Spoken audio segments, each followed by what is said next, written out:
কেউই সেনাবাহিনীর মধ্য থেকে অপরাধটা করেনি। একটা গ্রুপ করেছেন বিজিবিতে থেকে, একটা র্যাবে থেকে এবং একটা গ্রুপ করেছেন ডিজিএফআই থেকে। বারবার আমরা সেনাবাহিনী, সেনা সদস্য, সেনা কর্মকর্তা বলে এটিকে আমরা অন্যদিকে ডাইভার্ট করার চেষ্টা। আমরা যা করছি সেটা সেনাবাহিনীর জন্য না, আমরা অপরাধীদেরকে বা অভিযুক্তদের বিচার করছি। অভিযুক্ত 15 সেনা কর্মকর্তাকে বুধবার আদালতে হাজিরের পর কারাগারে পাঠানোর নির্দেশ দিয়েছে আন্তর্জাতিক অপরাধ ট্রাইব্যুনাল এবং এরপর কারা কর্তৃপক্ষ তাদেরকে সেনানিবাসের অস্থায়ী যে সাব জেল সেখানে নিয়ে রেখেছে। এই সাব জেলে রাখাটা নিয়ে প্রশ্ন তুলেছেন গুমের শিকার হওয়া ব্যক্তিরা। আপনি এই সাব জেলে রাখার বিষয়টিকে কিভাবে দেখছেন? যে দেখেন, আন্তর্জাতিক অপরাধ ট্রাইব্যুনাল থেকে যেদিন ওনাদের বিরুদ্ধে গ্রেফতারি পরোয়ানা জারি হলো, গ্রেফতারি পরোয়ানা পাওয়ার পূর্বেই সেনাবাহিনীর পক্ষ থেকে একটি প্রেস কনফারেন্স করে বলা হলো যে হ্যাঁ, এটা আমরা গণমাধ্যমে জানতে পেরেছি এবং যে সকল কর্মকর্তার বিরুদ্ধে এই ওয়ারেন্ট অফ অ্যারেস্ট ইস্যু হয়েছে তাদেরকে আমরা আমাদের হেফাজতে রেখেছি। অতঃপর আজকে ওনাদেরকে ট্রাইব্যুনালে পুলিশ গ্রেফতার করে ট্রাইব্যুনালে প্রডিউস করেছে। ওনারা কিন্তু আত্মসমর্পণ করেননি, তবে যেহেতু ওনারা সবাই একসঙ্গে এসেছেন, ধরে নেওয়া হচ্ছে যে তারা সকলেই মিলে সিদ্ধান্ত নিয়েই আইনের আশ্রয়ে এসেছেন। এরপরে ট্রাইব্যুনাল একটি আদেশ প্রদান করেছেন, সেখানে বলেছেন যে এই আসামিরা সকলেই কারাগারে যাবে।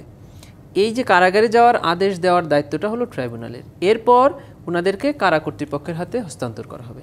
কারা কর্তৃপক্ষ ডিসাইড করবে যে ওনারা কাশিমপুর থাকবেন নাকি কেরানীগঞ্জ থাকবেন নাকি কোনো সাব জেলে থাকবেন। এটা অ্যাবসলিউটলি স্বরাষ্ট্র মন্ত্রণালয়ের অধীনে কারা কর্তৃপক্ষ এটা সিদ্ধান্ত নেবেন। শুধু তাই নয়, ওনাদেরকে যে বাহনে আনা হবে এবং এই মামলার অন্যান্য আসামিদেরকে যে বাহনে আনা হয়, এটা অ্যাবসলিউটলি কারা কর্তৃপক্ষ এগুলো সিদ্ধান্ত নেয়। ট্রাইব্যুনালে কিন্তু মাঝে মধ্যে আমরা দেখতে পেয়েছি যেদিন আসামির সংখ্যা কম থাকে তখন ওনারা খুব ছোট বাহন ব্যবহার করে ওনাদেরকে নিয়ে আসার ব্যবস্থা করেন, আবার যেদিন বেশি থাকে বড় বাহন নেয়। এটা অ্যাবসলিউটলি কারা কর্তৃপক্ষের। তবে আমরা এই যে গণমাধ্যমের যে বাহনটি আজকে দেখতে পেলাম, এই বাহনটি শীতাতাপ নিয়ন্ত্রিত, এটা আমরা জানতে পেরেছি আপনাদের মাধ্যমে। এটাকে আমি কিন্তু স্বাগত জানাই। কারণ হলো এটাকে স্বাগত কখন জানাবো? যখন এটা কারা কর্তৃপক্ষ ব্যবহার করবে সবার জন্য। কারণ একটা ব্যবস্থা এতদিন ছিল, সেখান থেকে ইমপ্রুভ করে আরেকটু ভালো ব্যবস্থা করা হলো, এটা তো কারা কর্তৃপক্ষের জন্যই একটা ইমপ্রুভমেন্ট হলো। এখন এটা শুধু ওনাদের ক্ষেত্রে না, এটা এই বাহনটা যখন সবার ক্ষেত্রে ব্যবহার করা হবে তখন তো এটা আর আমাদের প্রশ্ন আসবে না। সাথে সাথে আরেকটি বিষয় আপনাকে বলতে চাই, আমরা বারবার এই সেনা কর্মকর্তাদের নামটাই আনছি। আসলে আজকে ট্রাইব্যুনালে কিন্তু 3টি মামলা ছিল।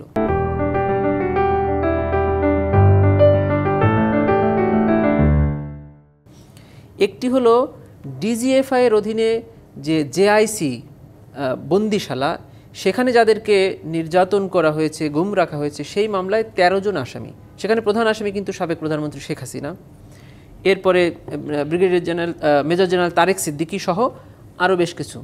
আরেকটি মামলা ছিল, সেটা হলো টিএফআই অর্থাৎ র্যাবের অধীনে যে বন্দিশালা ছিল, সেই মামলায় আসামি 17 জন। সেখানে কিন্তু শেখ হাসিনা আছে, স্বরাষ্ট্রমন্ত্রী আছে, র্যাবের বেশ কয়েকজন কর্মকর্তা আছে, সাথে কয়েকজন সেনা কর্মকর্তা। আরেকটি মামলা ছিল জুলাই গণহত্যার বা গণ অভ্যুত্থানের সময় সংঘটিত রামপুরাতে যে 28 জনকে হত্যা করা হয়েছে, সেখানে রামপুরার ওসি, সেখানে ডিএমপি কমিশনার সহ বেশ কিছু পুলিশ সদস্যের সাথে 2 জন সেনা কর্মকর্তা। এই 3টি মামলার কোনোটিতেই সেনা কর্মকর্তারা সেনা কর্মকর্তা হিসাবে দায়িত্ব পালন করেনি। রামপুরাতে ওনারা বিজিবি হিসাবে দায়িত্ব পালন করেছিল জুলাই গণ অভ্যুত্থানের সময়, এবং গত 15 বছরে টিএফআইতে তারা র্যাবের এডিজি অপস মানে এডিজি অপারেশন এবং ডাইরেক্টর ইন্ট হিসাবে দায়িত্ব পালন করেছে, এবং জেআইসিতে ওনারা দায়িত্ব পালন করেছেন ডিজিএফআই এর কর্মকর্তা হিসেবে, যেটা ডিফেন্স মিনিস্ট্রির অধীনে, যার প্রধান হলো তৎকালীন প্রধানমন্ত্রী, র্যাবের প্রধান হলো তৎকালীন স্বরাষ্ট্রমন্ত্রী। অতএব এই যে 3টি মামলায় 3টি গ্রুপকে আজকে আনা হলো, তার মধ্যে বেশ কয়েকজন সেনা কর্মকর্তা আছেন, কেউই সেনাবাহিনীর মধ্য থেকে অপরাধটা করেনি। একটা গ্রুপ করেছেন বিজিবিতে থেকে, একটা র্যাবে থেকে এবং একটা গ্রুপ করেছেন ডিজিএফআই থেকে। কিন্তু বারবার আমরা সেনাবাহিনী, সেনা সদস্য, সেনা কর্মকর্তা বলে এটিকে আমরা অন্যদিকে ডাইভার্ট করার চেষ্টা করছি। আপনি দেখবেন যে ট্রাইব্যুনালে কিন্তু জুলাই গণ অভ্যুত্থানের আরও বেশ কয়েকটি মামলায় সেনা কর্মকর্তাদের ট্রায়াল চলছে এখনও, তখন কিন্তু কোনো প্রশ্ন আসে নাই। শুধু তাই নয়, পাকিস্তান সেনাবাহিনীর একজন সদস্য 71-এর অভিযোগে যে মামলাগুলো ট্রাইব্যুনালে এখন আছে, সেখানেও কিন্তু একজন পাকিস্তান সেনাবাহিনীর কর্মকর্তার বিচার এখনও চলছে। এখনও চলছে। সে ট্রাইব্যুনালে কিছুদিন আগে জামিন পেয়েছে অতি বৃদ্ধ হওয়ার কারণে, এবং সে কিন্তু রেগুলার ট্রাইব্যুনালে হাজিরা দিচ্ছে পাকিস্তান সেনাবাহিনী। 73-তে ইন্টারন্যাশনাল ক্রাইমস ট্রাইব্যুনাল একটা তৈরিই হয়েছিল সেনা কর্মকর্তাদের বিচারের জন্য। 2009-এ এসে তৎকালীন প্রধানমন্ত্রী এই আইনে ইন্ডিভিজুয়াল শব্দটি যুক্ত করে সিভিলিয়ানদের বিচারের ব্যবস্থা করলেন। এই আইনে প্রত্যেকটি শব্দ বলা আছে যে একজন অফিসার তার কমান্ডিং অথরিটির কোন অংশটুকু শুনবেন, শুনে অপরাধ করলে তার ব্যাপারে কী ব্যবস্থা নেওয়া হবে। অতএব এই আইনটা আলটিমেটলি সেনা সদস্যের বা সেনা কর্মকর্তাদের জন্য প্রত্যেকটি বর্ণনা করে দেওয়া আছে। অতএব এটি আমরা যা করছি সেটা সেনাবাহিনীর জন্য না, আমরা অপরাধীদেরকে বা অভিযুক্তদের বিচার করছি, এভাবে আপনারা